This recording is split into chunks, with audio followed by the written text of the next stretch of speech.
Ole Miss needs more action in the transfer portal for 2025, and the Gator Bowl will help with that.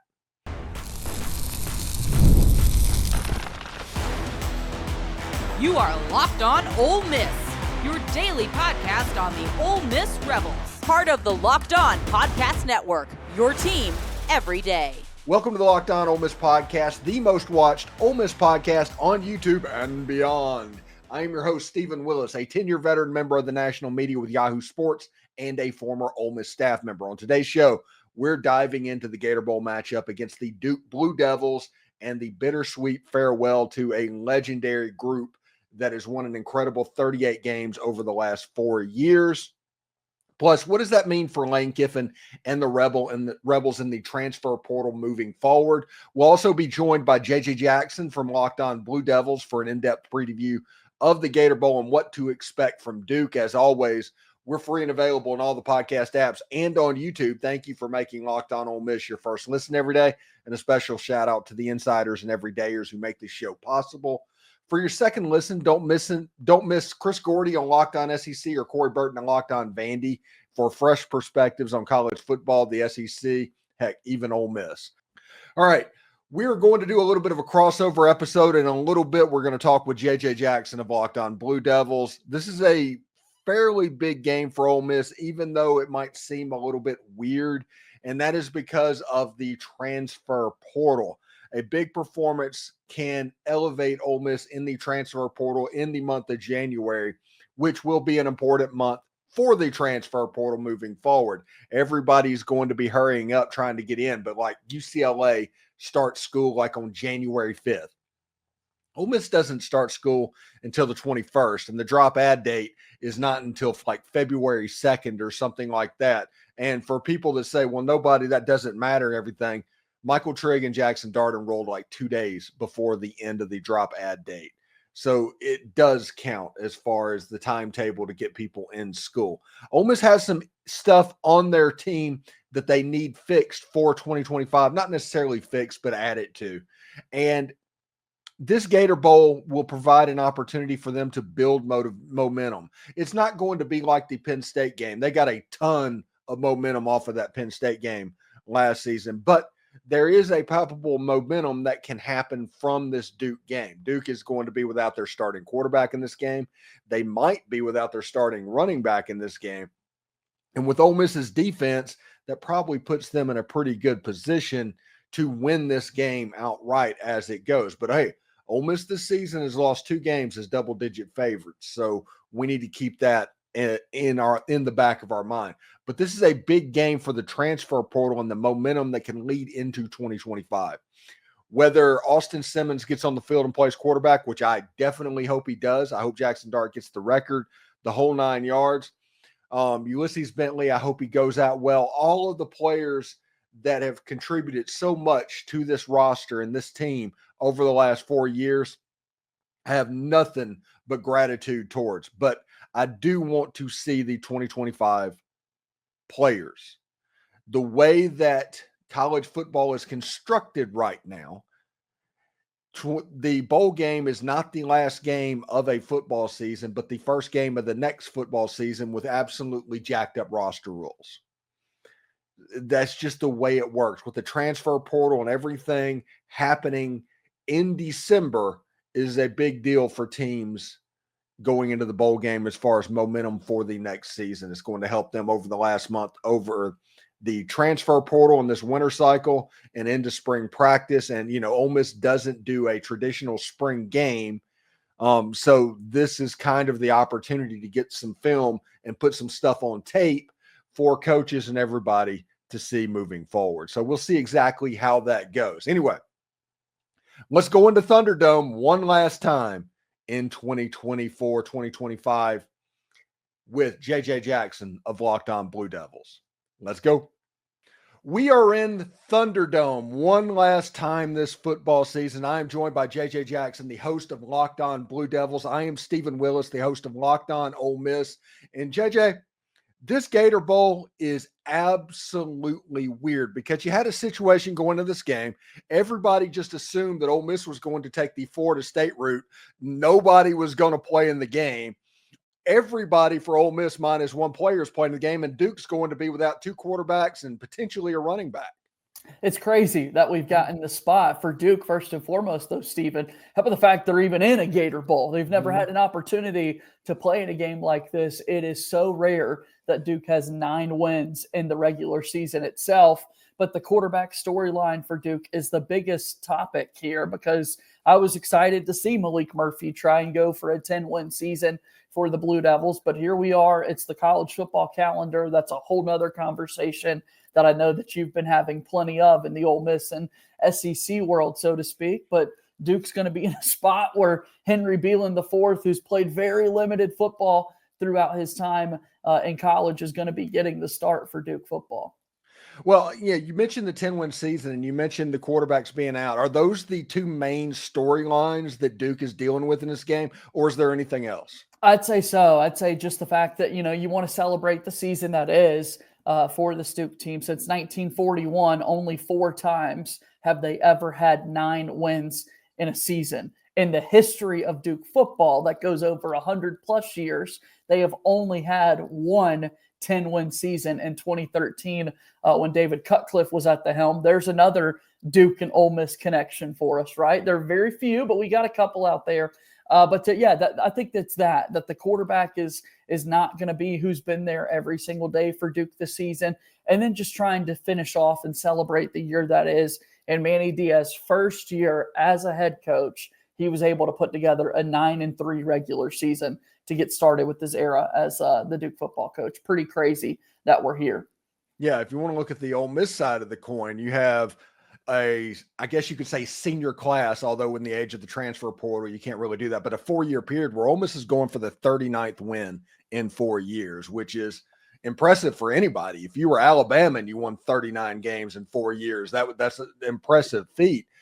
Jackson Dart has 170 yards in this Gator Bowl away from basically owning every quarterbacking record that Ole Miss has, including the winningest quarterback of all time. So in a lot of ways, it will be celebrating the legacies of these players that did so much for Ole Miss football.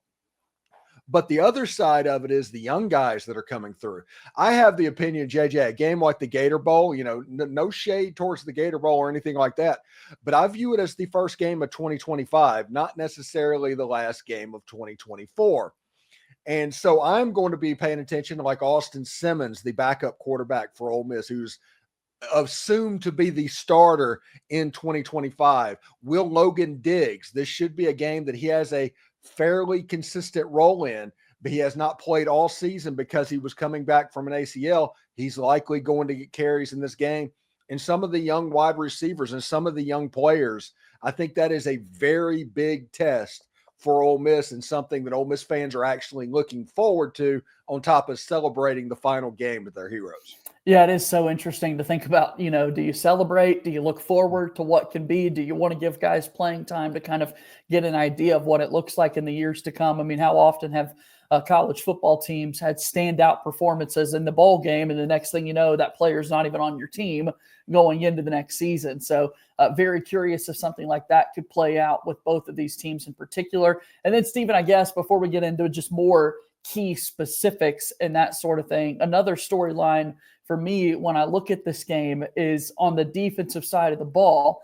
All season long, when you're looking atop the ranks, who's leading the country, when you look at aggressive negative plays being made by your defense in that TFL category, it's Duke and Ole Miss right there at the top. And what kind of difference makers can both of these teams have, knowing that, okay, for Duke, you've got a really tough test going up against Jackson Dart and what he's done throughout his career for Ole Miss. But on the Ole Miss side of things, you got to be licking your chops, man, that, okay, it's a quarterback who is so inexperienced, and that is where you thrive in putting pressure in the backfield.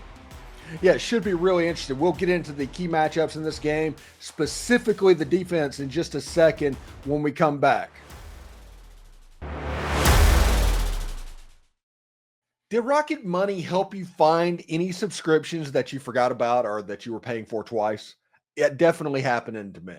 I had a few subscriptions that I didn't even realize I was still paying for, and Rocket Money made it so easy to track them all down. It's like having a personal assistant for your finances. Rocket Money is that personal finance app that helps find and cancel unwanted subscriptions, monitors your spendings, and help you lower your bills so you can grow that savings as well. It brings everything together in one place, whether it's subscriptions, spending habits, or even goals that you want to hit over the course of the year. Rocket Money has over 5 million users and has saved a total of $500 million in canceled subscriptions, saving members up to $740 per year when using all of the app's premium features. For me, the best feature is the subscription tracker. I've used it to cancel services I was not using anymore, and it's already saved me a ton. Subscription services, they just want you to forget about it and just pay them the $10 a month.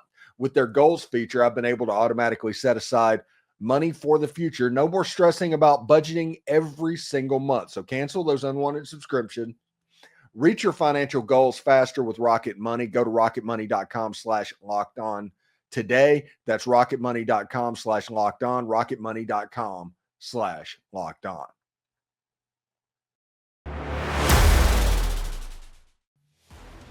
All right, we are back in Thunderdome. JJ Jackson and Locked On Blue Devils, Steven Willis, Locked On Ole Miss. And honestly, JJ, you talked about it before we went into the break a little bit. And the defenses of both teams, it is kind of the calling card of what's going on. And we're going to talk about paths for both teams to win the game in segment 3 and give our score predictions and all that. But you have to figure with Duke having an inexperienced third-string quarterback, that defensive unit's going to have the game plan of game plan. And I do think the matchup in this game will be the Ole Miss offense versus the Duke defense. Now, the advantage that Ole Miss and Jackson Dart has is Ole Miss played Penn State last year in the Peach Bowl, which means that a lot of Manny Diaz's defense and what he liked to do was in that defense. Ole Miss game planned essentially against that. So there's a ready-made game plan, and Jackson Dart had a great Peach Bowl in that thing. The difference in this game is no Quinshon Judkins, no Trey Harris in this game. But Ole Miss, at least schematically, should know how to attack what Manny Diaz likes to do defensively.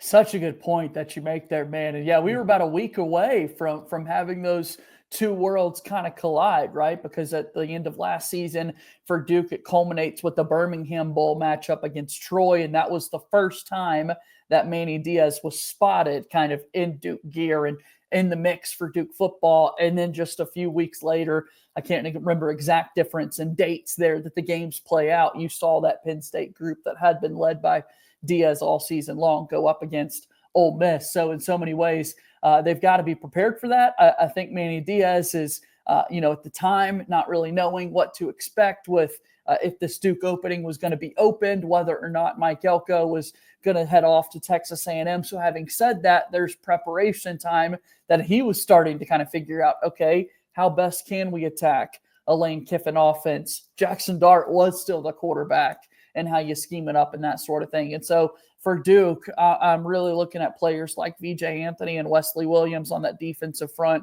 to make big plays and to make an impact. Because if Duke's defense can't slow down this Ole Miss offense just a bit, I'm not asking for a whole lot, but just a little bit, then Duke's going to be in big-time trouble, because it's just asking so much of a third-string quarterback to carry the heavy load on offense. Yeah, and it's an interesting situation to think about, like the Duke offense, the way they're set up. And, we'll talk a little bit at the end of the segment about Darian Mensah and what Duke is trying to do with the quarterback position, which is, it kind of looks like they're trying to position themselves to have a little bit of staying power and not so much of a one and done, real similar to what Vanderbilt has done. But when you look at Ole Miss defensively going up against that Duke offense, where you have Suntaran Perkins, you have Princely Amon Mielen. On the inside, you have those defensive tackles of J.J. Pegues and Walter Nolan. And yes, I realize they are going to have a pitch count, but this is a situation to where Duke absolutely, if it's 3rd and 7 or longer, it's going to be slim pickings. They almost have to be ahead of the chains every single play. Like 3rd and 3 might not be a guarantee. but you might be third. You need to try and hit 3rd and 2, 3rd and 1. Well, and with your head coach being Lane Kiffin, I don't even know that you can count on 3 downs, right? If you're if you're the defense, you got to be prepared for all 4 downs of play because, man, it's fun to watch from the outside looking in the life that Ole Miss fans get to live with Lane Kiffin being your head football coach and knowing that, you know, he's not afraid to gamble in any big spot whatsoever, going for the win at every single moment within the game itself. And so if you are the defense, make those 3rd down stops. Absolutely. But understand that might not be good enough. You might have one more defensive down coming. Yeah, and one interesting thing was in the 2022 Texas Bowl, Ole Miss played Texas Tech. Lane Kiffin just called that game like a 9-year-old playing Madden. He was going for 4th downs on like his own 11-yard line. I mean, it was you know, it can be maddening for Ole Miss fans. You talk about living vicariously through it, Ole Miss fans on the outside. It can be maddening if you're on the inside of it, man. I can imagine, but at least you're in these big time spots and that sort of thing. If you live vicariously through the Duke side of things, you don't have many games on the football thing to be celebrating. So the fact that we're here is certainly something special. Yeah, and I thought, and it meant a lot, and just getting off subject a little bit, I thought Duke had a real chance against Miami this year. I thought they did. And I know that game meant so much to Manny Diaz because of everything that went down at Miami, and his dad is a former mayor of that city. But I genuinely thought that Duke had a good chance in that game. Yeah, it just swung back and forth. There were 2 different 20-0 runs. We talk about runs so often in basketball, but scoring runs where teams are able to put together a lot of scoring drives in succession. Duke had it first, then Miami takes the big lead. Duke starts to come back, and somehow, some way, Vegas always wins in all of this, Steven, because Miami's able to cover a 20.5-point spread, and they pick up a 22-point victory for Duke. So for Miami. That game was one that Duke probably still has circled when you're looking at their losses so far this season. If you're Ole Miss, the other one, if Ole Miss fans are kind of looking through the Duke schedule so far, that still stings, and it kind of shows you where Duke is at in the college football world. Why not talk about this SMU game, Steven, right? Where Duke is playing at home, forces 6 turnovers, does not turn the football over once, and yet somehow loses that football game in overtime. They did not score a single point off of 6 turnovers. And here it is, SMU going to the ACC title game, getting their spot in the college football playoff. Just a couple of plays here and there. Duke missed a 25-yard field goal that would have won it against SMU, and the positioning within the ACC would have been all over the place. It's crazy to sit there. And I know that there are games this season for Ole Miss where they're thinking, hey, if this goes another way, we're not even talking about a Gator Bowl. Maybe we're talking about a spot in the conference title game and setting up playoff spot. Yeah, it's absolutely nuts to think about. Ole Miss was a missed field goal at the gun away from tying Kentucky. They got beaten overtime at LSU. Yeah. And then the Florida game, they got beat by 1 score, and which they ended the game interception, 3 and out. It was one of those things. But though, if you want to look at what ifs, Ole Miss is 9-3, but their losses are a combined 13 points. Yeah. That's a pretty good spot to be in, with those games being so close. And, but the ball didn't go that way for whatever reason. Now you've got this Gator Bowl matchup against Duke of all teams, and I'm excited to see how this one plays out. So for Ole Miss fans that might not know about Duke, talk about their offense a little bit, what they like to try and do offensively, and talk about their defense. Just a brief overview of both sides of the ball. Certainly. Yeah. For Duke on offense this whole season was led by Malik Murphy, who will not be playing at quarterback for Duke. He started his career at Texas, transfers in for his first season or his second season in college, plays for Duke this year and sets the Duke all-time single season touchdown record with 26 touchdowns. I know these numbers seem minuscule when you're looking at what Jackson Dart has done throughout his college career. But again, this is Duke football we're talking about. So to set that touchdown record was pretty impressive for him to do. Duke really struggled running the football throughout the course of the season. They had just a few games where they won the ball because of their rushing attack. So the fact that Star Thomas has now entered the transfer portal and his status is uncertain as to whether or not he's still going to be with the team. There have been, differing reports out there. Look for Peyton Jones to get a bulk load of the carries out of the backfield there for Duke. And then I'm excited when you look at the wide receiver core that Eli Pankel and Jordan Moore are getting a chance to play one more game for the Blue Devils to start off or to end their college career. Eli Pankel, an over-the-threat deep shot guy for the Blue Devils. And then Jordan Moore is one of the best wide receivers in all of the ACC, and I would love to put him in that conversation for college football as well. And here's an interesting what if. Do not be surprised, or scenario, I should say, if there are some packages where Jordan Moore ends up playing quarterback for the Blue Devils, with Henry Belin being the third-string guy.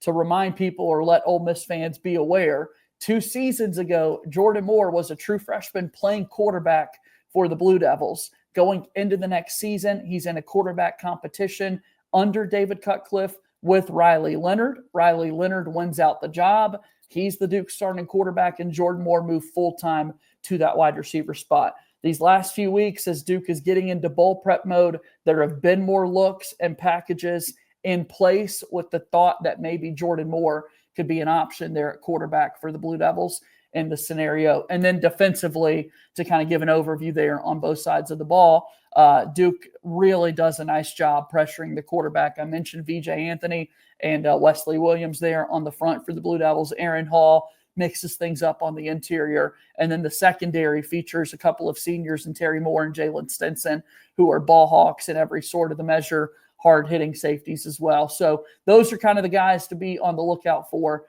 from the Duke side of things. And yeah, Steven, I think for Duke fans, the Ole Miss perspective would be interesting for you to shed some light on too. Yeah, it's a high-speed tempo offense. It's like SMU but faster. Yeah. That's the way Sure. they really go, and they gave Penn State all kind of problems a year ago. Sure. Lane Kiffin uses his weapons based on what is happening. Manny Diaz likes to run a bunch of zero blitzes. He is somebody that wants to put pressure and push pressure and play in the backfield. Ole Miss used their tight end surprisingly against Penn State. So look at Daquan Wright, the Virginia Tech tight end formerly. And Caden Prescorn, who had a big day in said Peach Bowl with Jackson Dart. Those are 2 players that you might want to watch in that game. Jordan Watkins, I should say, and Aiden Williams potentially could pop up on the outside. Ole Miss has been a predominantly passing team this year.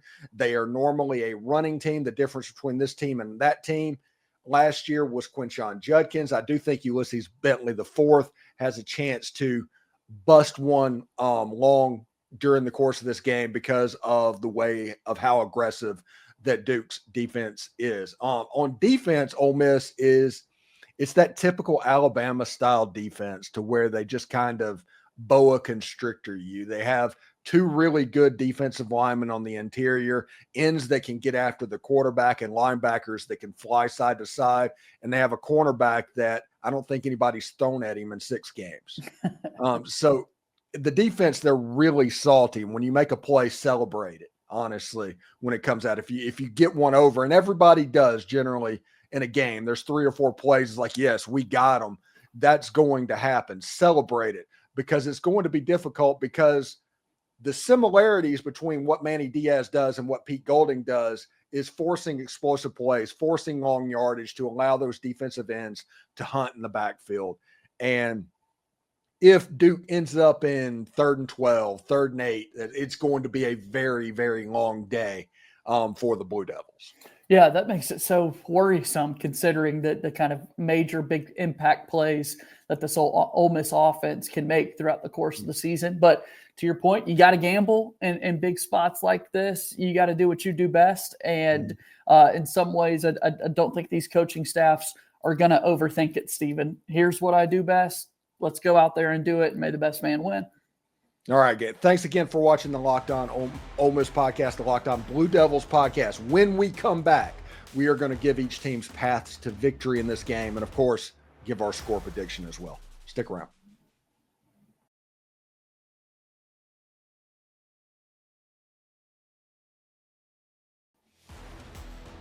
All right, we are back in Thunderdome. Steven Willis from Locked On Ole Miss, JJ Jackson from Locked On Blue Devils. We're getting ready for a Gator Bowl on Thursday.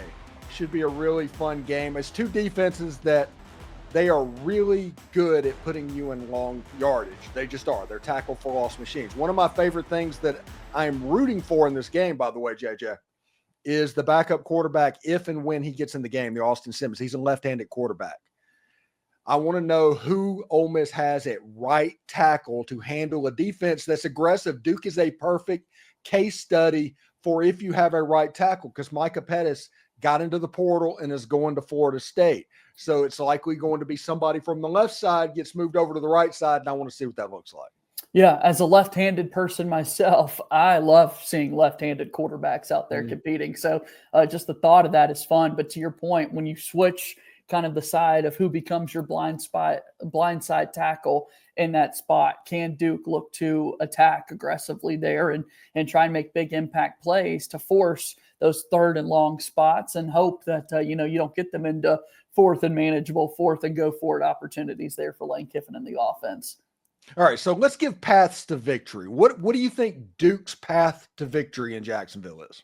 I certainly think for Duke, if you can limit the number of possession opportunities that Ole Miss has, you're going to feel a lot better. Less chances for them to go out there and score is going to be key for this Duke team. Also, to set that up, obviously that means you're running the ball successfully. For Duke, if they're able to run the ball, that's less pressure on somebody like Henry Belin IV, again, who has not appeared in a game so far this season. In 5 career games, he has 1 start to his belt. He's only got 275 yards, 3 touchdowns, and 1 INT at 56% completion. So hasn't proved to be that successful of a quarterback just yet. Again, limited opportunities, but any way that you can find a way to kind of limit the possessions that Ole Miss has, that's the biggest thing that I would circle for kind of Duke's path to victory in this. And then when you are on defense, if you can find a way or two, I think the pressure is going to be there. Again, that's what they've done all season long.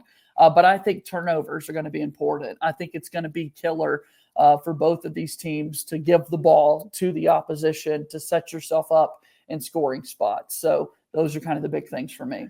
Yeah, and I think it would be a situation where Manny Diaz is going to try and force those turnovers. So you're going to see more exotic stuff than you probably normally would in the game, because he knows that he has the handicap of his offense that he's playing with in this game.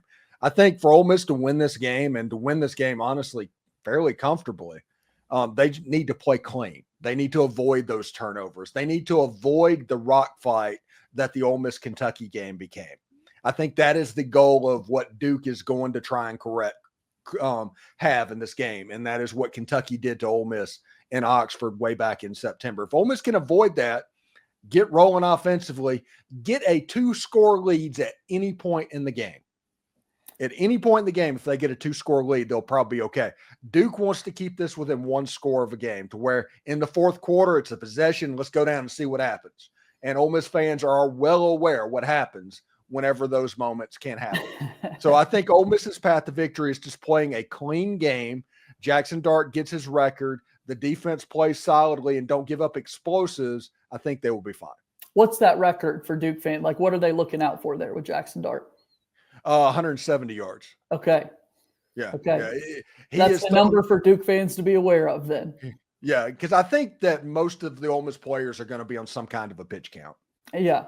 Yeah, I don't know what it is, but yeah, I think you'll be surprised if somebody goes in there and plays the full game. That just wouldn't make much sense, honestly. With like Walter Nolan, he's probably going to get 20 snaps in the game or something like that. You know, that's just the way it's working. It's about maximizing what those 20 snaps are. That's what they have to do. But I do think as the game moves on, and this is just a natural thing, if Duke can keep it close early to where those pitch counts starts expiring, I guess you could say, and then all of a sudden the younger players get in, there's going to be a little bit of a talent drop off, I think, as you're getting ready to see these young guys for the next season. So the longer Duke can stay in it, the better off it's going to be for them.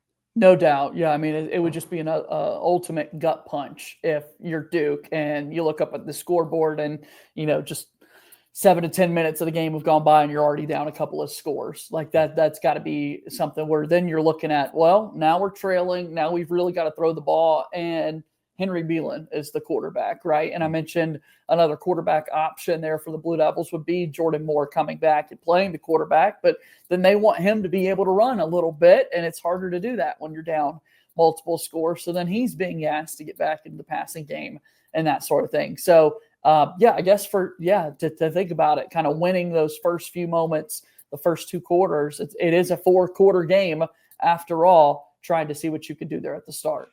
All right, so let's get into the score predictions, the final score predictions. What do you got? Yeah, for Duke, again, I talk about the keys to victory to lay it all out. I'm worried, though, Steven, and this kind of getting ugly for Duke. It feels that that's more likely than any other scenario. For me, the number that keeps coming in my head all week is definitely Ole Miss covering in an uncomfortable fashion as well. I'm seeing 42-17 when I look at the final score in this one. A bit of a wider margin there, but I think Ole Miss wins the Gator Bowl. First ever matchup between these two schools, first ever time Duke is playing in the Gator Bowl, but I don't think this one goes in Duke's favor. I'd say 42-17. I'm in the same ballpark, really, right in the area. I got 38-10 in this game. And it's a situation to where, like I said, Ole Miss gets out early on this game and forces the third string quarterback to go at that defense. And it can snowball when that happens. If you look at the lines right now, Ole Miss is favored by 14.5 points over Duke, and the over under is at 52.5 points. When you look at that, man, that 52.5 number, you think that number, like the 38-14, that's kind of close to a 38-14. It's right there. Yeah, it's right there. Yeah. And seeing that makes me a little bit more hesitant. But, and again, thinking about the offenses that are there, you mentioned rock fights earlier. Mm-hmm. Maybe we're destined for one of those. I would like to think that we're going to have a lot of those big explosive plays that result in putting points on the board that add up over time to getting closer to that number. So I would like to think the over is in prime position there. But again, Steven, I can't stop thinking about you in the rock fights, man, because Manny Diaz, as a defensive guy, absolutely loves those and wants to find a way to get his team in one. Anyway, JJ Jackson, Locked On Blue Devils, Steven Willis, Locked On Ole Miss. JJ, thank you very much for doing this, and good luck in your travels, bud. Absolutely. Thanks so much. And thank you to everyone for the support for not only my show with Locked On Blue Devils, but Locked On Ole Miss and everybody within the Locked On Podcast Network. All right, man. Appreciate it, bud. Be safe. Thank you.